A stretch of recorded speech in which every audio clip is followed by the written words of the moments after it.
All right, let's talk about Maroon 5. I mean, you know their songs, you've heard them on the radio, in stores, pretty much everywhere for the last 2 decades. And by almost any measure you can think of, they're one of the most successful bands of the 21st century. But here's the thing. They're also one of the most criticized. So how does that happen? How can a band be a global pop juggernaut and, at the same time, kind of a critical punching bag? That's the mystery we're going to try and solve. On this slide right here, it pretty much tells the whole story, doesn't it? On the left, you've got the band's first life, a 90s alt-rock group called 5’s that sold a measly 5,000 albums. On the right, the pop machine they became, with over 135 million records sold. The big question is, how in the world do you get from that to this? And that's what we're calling the Maroon 5 paradox. It's this wild contradiction, right? On one hand, they have this staggering, undeniable commercial success. But on the other, they're constantly accused of being a soulless, generic pop entity. It's this tension that makes them such a fascinating case study in what it takes to survive in the modern music industry. This quote really is the key to everything. See, the secret to understanding Maroon 5 isn't one particular sound. It's their relentless, almost ruthless willingness to change, to adapt, to completely abandon who they were yesterday if it means staying relevant today. It's a story of evolution, or if you're feeling less generous, a story of calculation. So, let's go back, way back to the beginning, because before they were Maroon 5, they were a completely different band with a completely different sound. This is Act 1, the story of a little band called sFlowers. So, picture it, 1994. These guys are still in high school, and they're totally steeped in the sounds of that era. We're talking post-grunge, alternative rock. Their heroes were bands like Nirvana and Pearl Jam, but mixed with a real love for the classic melodies of the Beatles. They were 100% a product of their time. And you know what? They got their big break super fast. They signed to a major label, Reprise Records, and get this, they get paired up with Rob Cavallo, the producer who is red hot off the massive success of Green Day's album Dookie. I mean, all the pieces were in place.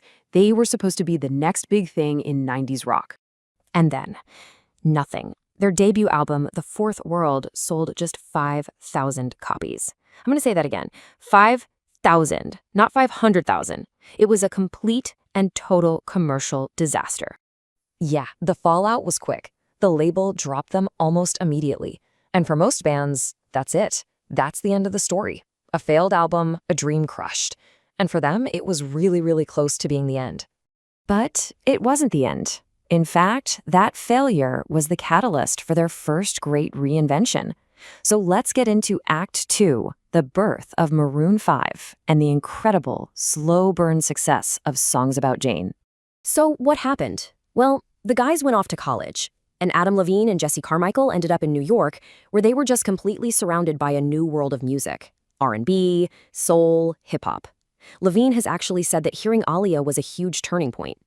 So they pretty much ditched their rock roots, found this new blue-eyed soul sound, added a new guitarist, and bam, they rebranded themselves as Maroon 5.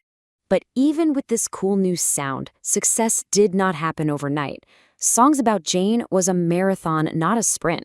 It took 2 full years of non-stop touring, opening for artists like John Mayer, before the album finally started to catch fire.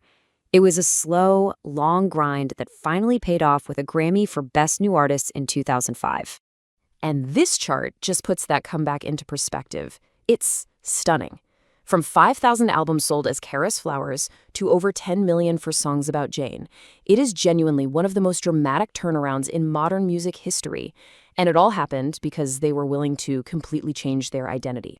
But the story doesn't stop there.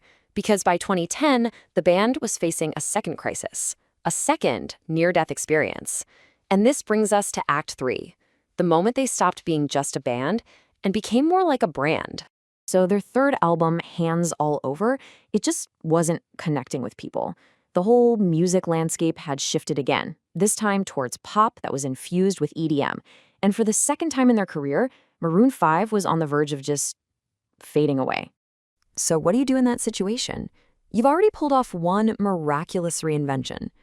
Do you stick to your guns this time? Or do you adapt all over again, maybe even more radically than before? Well, they chose to adapt, And they did it in a way that critics have called their Faustian bargain. They essentially traded their identity as a self-contained songwriting band for guaranteed hits by outsourcing their music to pop's biggest hitmakers. We're talking about the so-called song doctors and Swedish production wizards. You can see the shift so clearly right here. Before 2011, they were a band that wrote its own stuff. But after 2011 and that massive hit, Moves Like Jagger, they basically became the Adam Levine Show, a vehicle for perfectly crafted pop singles built by the best in the business. And you know what? It worked like a charm. And that brings us to their modern era and the very complicated legacy this decision created. So for our final act, let's look at the consequences of making that bargain and becoming a true pop machine. The results were just undeniable. The decade that followed that pivot was just a relentless string of massive, chart-topping hits.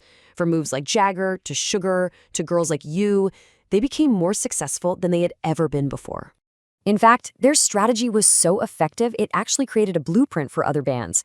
Commentators started calling it the Maroon 5 effect.